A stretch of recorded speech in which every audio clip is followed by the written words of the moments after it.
திமுக, அதிமுக ஆகிய இரு திராவிட கட்சிகளும் தொடர்ச்சியாக தமிழக மீனவர்களை ஏமாற்றி வருவதாக ராமநாதபுரம் சட்டமன்ற தொகுதி தவேக வேட்பாளர் சஹூல் ஹமீது குற்றம் சாட்டியுள்ளார். இதுகுறித்து அவருடன் நமது செய்தியாளர் குமார் நடத்திய கலந்துரையாடலை தற்போது பார்க்கலாம். 2026 தமிழக சட்டமன்றத்தினுடைய தேர்தல் தமிழகம் முழுவதும் 234 தொகுதிகளிலும் சூடுபிடித்துள்ளது. அதைத் தொடர்ந்து தற்பொழுது தமிழக வெற்றிக் கழகத்தினுடைய வேட்பாளர்கள் ஆங்காங்கே மாவட்டம் முழுவதும் தீவிர பிரச்சாரத்தில் மேற்கொண்டு வருகின்றனர். அதன் ஒரு பகுதியாக ராமநாதபுரம் மாவட்டத்தில் ராமநாதபுரம் சட்டமன்ற தொகுதிக்கு உட்பட்ட பகுதியில் தற்பொழுது மருத்துவர் சாகுல் ஹமீது அவர்கள் நம்மிடத்தில் இருக்கிறார். அவரிடத்திலே அவங்க சில கேள்விகளை முன்வைக்கலாம். சார் வணக்கம். இந்த ராமநாதபுரம் சட்டமன்ற தொகுதியில் தமிழக வெற்றிக் கழகம் ஆட்டக்கூடிய பணிகள் என்ன, நீங்க என்னென்னலாம் செய்யலாம் விரும்புறீங்க?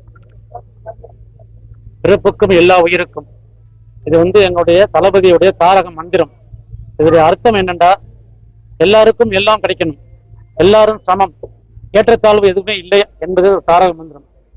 இதை முதல் குறிக்கோளாக வைத்து குலத்தொழிலை ஒழித்து எல்லாருக்கும் எல்லாம் கிடைக்குமாறு அதற்கான முயற்சிகளை எங்கள் ஆட்சி வந்ததுக்கு அப்புறம் 2024 மே மாசத்துக்கு அப்புறம் தளபதி அவர்கள் இதை முன்னின்று முழு மூச்சுடன் அதை நிறைவேற்றுவார் என்பதை தெரிவித்துக் கொள்கிறேன்.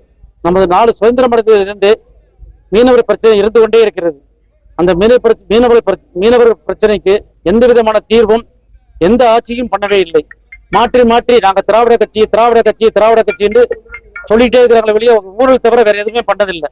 ஊழல் கட்சியா இருக்கிறாங்களே திராவிட கட்சியா இல்ல, குடும்ப ஆட்சி நடத்துறாங்க, ஊழலை பற்றி நடத்துறாங்க.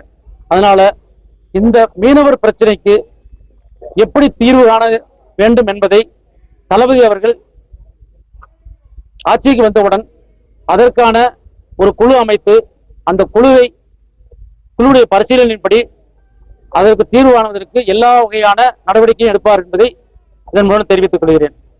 கூட்டு குடிநீர் திட்டம் சொல்றாங்க. கூட்டு குடிநீர் திட்டம் பைப்பை திறந்தா கேஸ் தான் வருது, காத்து தான் வருது. எந்த திட்டமுமே நிறைவேற்றல, ஒழுங்கா ப்ராப்பரா பண்ணல. காவிரி குடிநீர் திட்டம் சொல்றாங்க.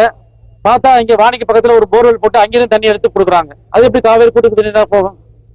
அது உண்மையா அதுக்கும் நிரந்தர தீர்வு காண்பதற்கு நிரந்தரமான ஒரு முயற்சி எடுத்து அதற்கும் நாங்கள் எங்க கட்சி ஆட்சிக்கு வந்ததுக்கு அப்புறம் தளபதி அவர்கள் அதை முன்னின்று செயல்படுத்துவார். நாங்க களப்பணிகளை கடந்த 2.5 ஆண்டுகளாக நாங்கள் பண்ணி கொண்டிருக்கிறோம். எங்க களப்பணிகளை எங்க மாவட்ட செயலாளர், ஒன்றிய செயலாளர்கள் மூலியமாக நாங்கள் பண்ண களப்பணியில எங்களுடைய கணிப்பே நாங்க 35+% இருக்கிறோம். இப்பவே இன்னும் நாங்க களப்பணி ஆற்றணும்டா எங்களுடைய வெற்றி நிச்சயம் உறுதி. ராமநாதபுரம் மாவட்டம் 40% தாண்டி நாங்க வாங்குவோம். பொய் பிரச்சாரம் பண்ணிட்டு இருக்காங்க. சரியா? பிரித்தாளுக்கு மைனாரிட்டியை பயங்காட்டியே ஓட்டு வாங்குறதுக்கு அவங்க முயற்சி செஞ்சுட்டு இருக்காங்க. இதுவெல்லாம் இந்த தேர்தலில் நடக்காது, அரங்கேறாது. ஏனென்றால் எங்க தளபதி ஒவ்வொரு வீட்டிலேயும் மினிமம் 2, குறைந்தபட்சம் 2 இதயங்களில் குடியிருக்கிறார். அந்த 2 இதயங்களே எங்களுக்கு போதும். அந்த 2 இதயமும் எங்களுக்கு 10 இதயங்களாக மாறும், 10 ஓட்டாக மாறும். ஒவ்வொரு வீட்டிலையும் எங்களுக்கு 40% மேல இருக்கு. 45% ஆகிறதுக்கு தான் நாங்க இப்ப எல்லாரும் உழைச்சிட்டு இருக்கிறோம். தனி மெஜாரிட்டியில குறைந்தது 200 எம்எல்ஏ சீட்டாவது நாங்கள் வென்று தளபதியை தலைமைச் செயலகத்தில் முதலமைச்சராக அமர்த்தும் வரை எங்களுடைய கால்கள் ஓயாது, கண்கள் உறங்காது என்பதை இந்த இடத்தில் ஆணித்தரமாக நான் சொல்லிக் கொள்ள விரும்புகிறேன்.